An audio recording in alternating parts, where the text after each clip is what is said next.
Mapagpalang araw po sa inyong lahat. Ngayon po ay araw ng Biyernes, ika-28 ng Nobyembre. Pakinggan po natin ngayon ang mabuting balita ng Panginoon.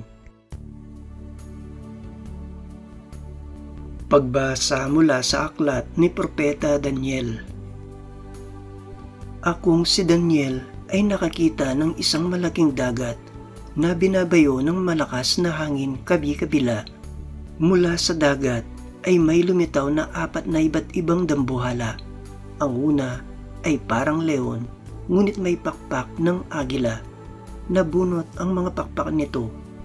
Umangat ito sa lupa at tumayong tila tao. Binigyan ito ng isipan ng tao.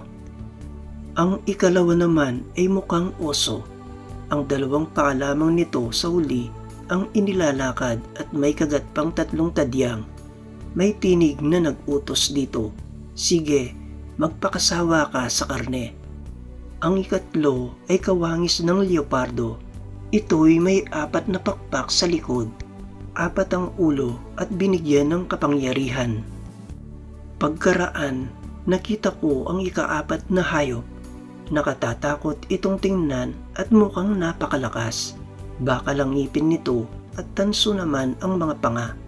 Niluluray ng bibig nito ang anumang makagat at tinatadyakan ang matira doon. Kaiba ito sa 3 nauna pagkat ito'y may 10 sungay.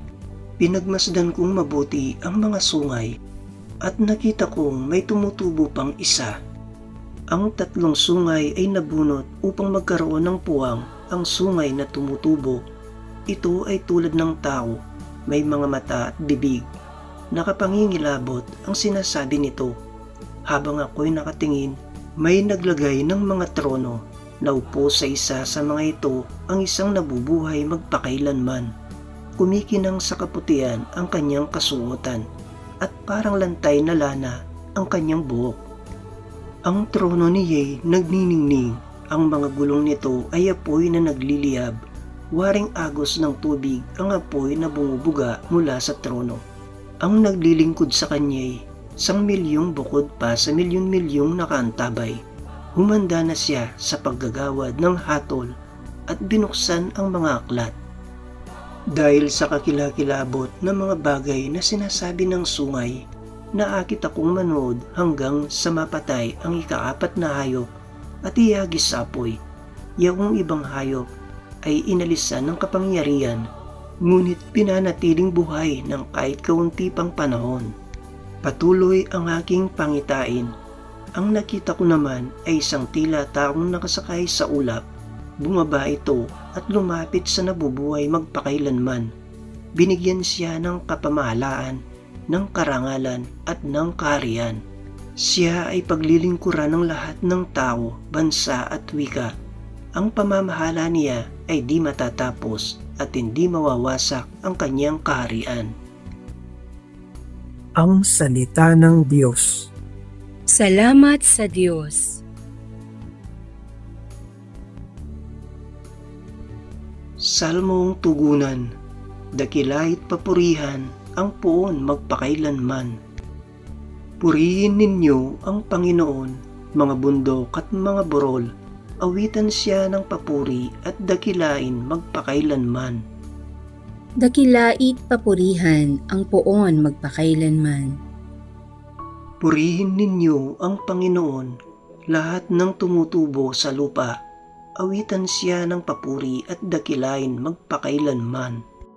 Dakilait papurihan ang poon magpakailanman. Purihin ninyo ang Panginoon, mga bukal ng tubig. Awitan siya ng papuri at dakilain magpakailanman. Dakilait papurihan ang poon magpakailanman. Purihin ninyo ang Panginoon, mga dagat at mga ilog. Awitan siya ng papuri at dakilain magpakailanman. Dakilait papurihan ang poon magpakailanman. Purihin ninyo ang Panginoon, mga balyena at lahat ng nilikang nasa tubig. Awitan siya ng papuri at dakilain magpakailanman. Dakilait papurihan ang poon magpakailanman. Purihin ninyo ang Panginoon, lahat ng ibon sa himpapawid, awitan siya ng papuri at dakilain magpakailanman. Dakilait papurihan ang poon magpakailanman. Purihin ninyo ang Panginoon, mga kawan at mga maiilap na hayop, awitan siya ng papuri at dakilain magpakailanman. Dakilait papurihan ang poon magpakailanman. Aleluya, aleluya! Naririto, malapit na ang kaligtasang pag-asa upang ating matamasa. Aleluya, aleluya! Ang mabuting balita ng Panginoon ayon kay San Lucas. Noong panahong iyon, sinabi ni Jesus sa kanyang mga alagad ang isang talinghaga, "Tingnan ninyo ang puno ng igos at ibang punong kahoy. Kapag nagdadaon na ito, alam ninyong malapit na ang tagaraw. Gayon din naman, kapag nakita ninyong nangyayari na ang mga ito, malalaman ninyong malapit nang maghari ang Diyos. Tandaan ninyo, magaganap ang lahat ng ito bago mamatay ang lahat ng taong nabubuhay sa ngayon. Mawawala ang langit at ang lupa, ngunit ang salita ko'y hindi magkakabula." Ang mabuting balita ng Panginoon. Pinupuri ka namin, Panginoong Hesukristo.